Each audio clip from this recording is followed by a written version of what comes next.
I'm your host, Queen Everlena, and this is QEC. All right, you guys, let's continue where we left off. Akon saga continues.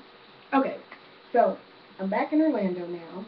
You know what I'm saying? I got my little yellow confidence t-shirt. I'm feeling all good. I'm like, yeah, you know what I'm saying? I done met somebody. I'm about to get my work on, you know what I mean? Because I've always wanted to work for a famous person. You know, that was kind of one of my dreams. Maybe because I figure one day I'll be a famous person. So why not start by working for somebody famous, right? Things are not always as they seem. Let me tell you, that dream quickly turned into a nightmare. So me and her son became very chummy because we began to play in this golf tournament in order to raise money for Confidence Foundation. He came to Orlando.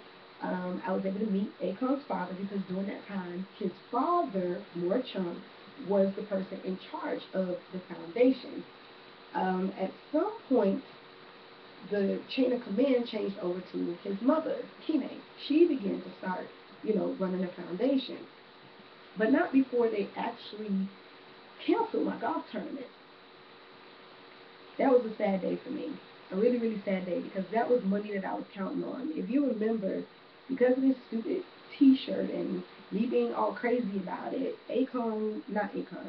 Andrew thought that I had cheated on him with Akon and he kicked me out. So now I had no man, no home, no money. I was broken and broke. I was living in a trailer park with a white male naturist.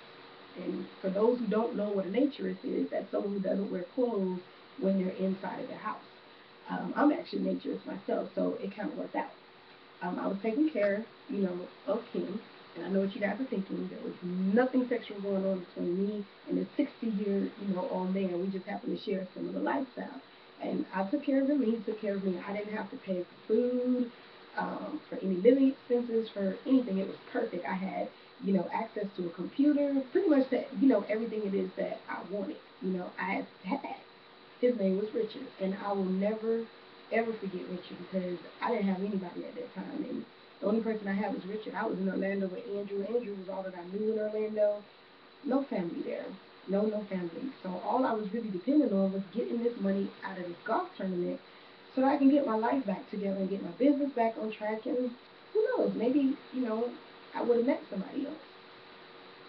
Anyhow, the way everything began to unravel was that I knew if I let Hassan at that time think that I was interested in him, I knew that he would slip, and he did. One time he slipped, and he sent me an email, in regards to the golf tournament, and it had Akon's personal email address. He had forgotten to blind CC. So what I started doing was sending all my information, sending everything that I was doing to him and to Akon so that they would know what was going on because I already knew that Hassan was somebody that I couldn't trust and he was basically a snake. You a married man and you hitting on me. So I'm gonna pay you for it. You feel me?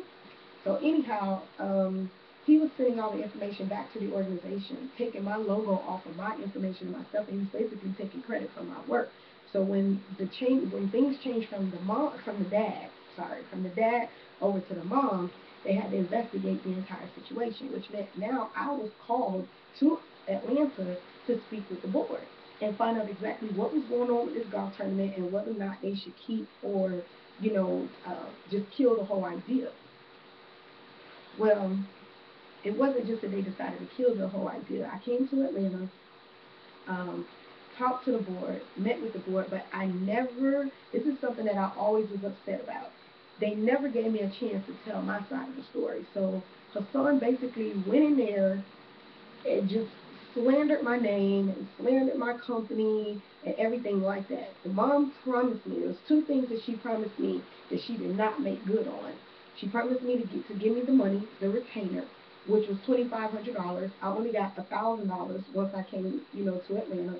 And she promised that I would be able to tell my side of the story to the board.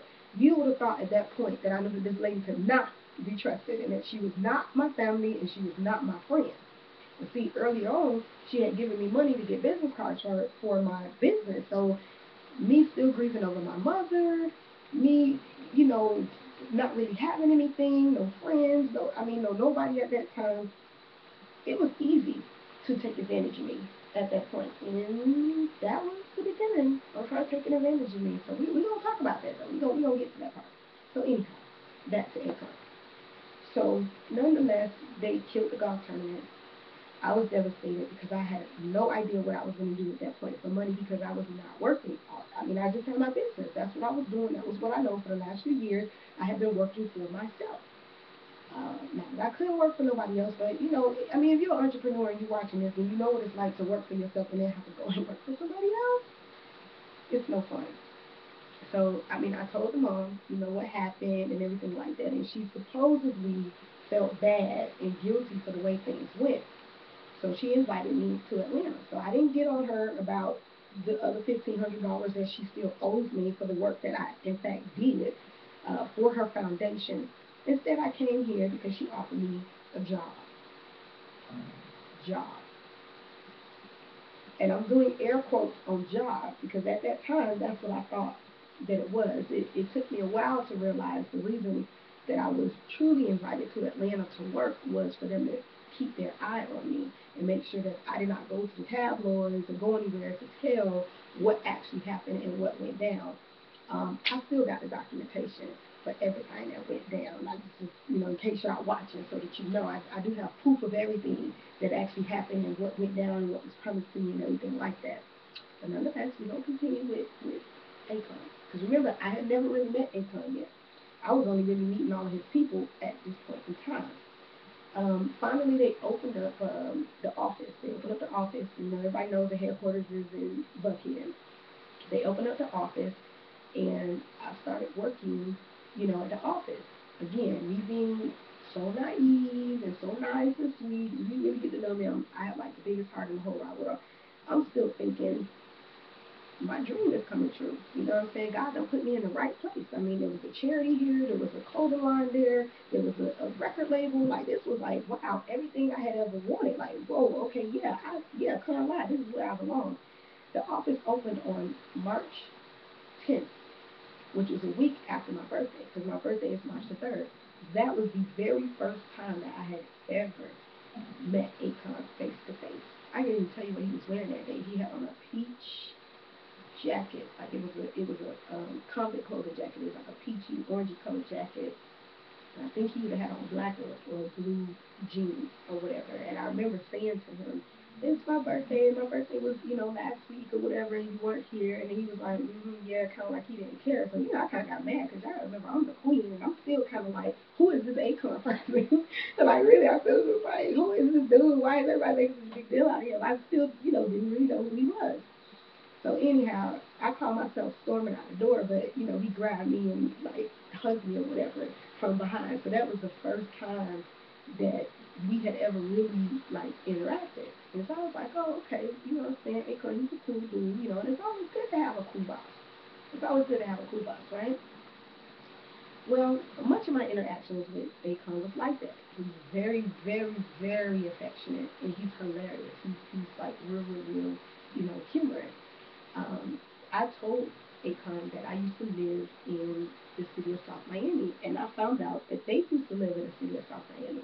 I lived on 62nd Avenue and 69th Street. They lived on 62nd Avenue and 63rd Street, literally down the street and around the corner from me. When I was a cheerleader for the Grey Ghosts, he played football for the Grey Ghosts. So here we are in the same neighborhood, going around the same circle of people, and this is never, we had never met. So you know what Akon said about that? It was meant to be.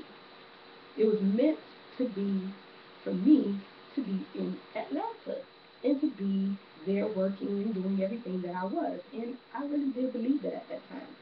I really, really, really believed that, and that's what made leaving, Confidence Foundation really hard.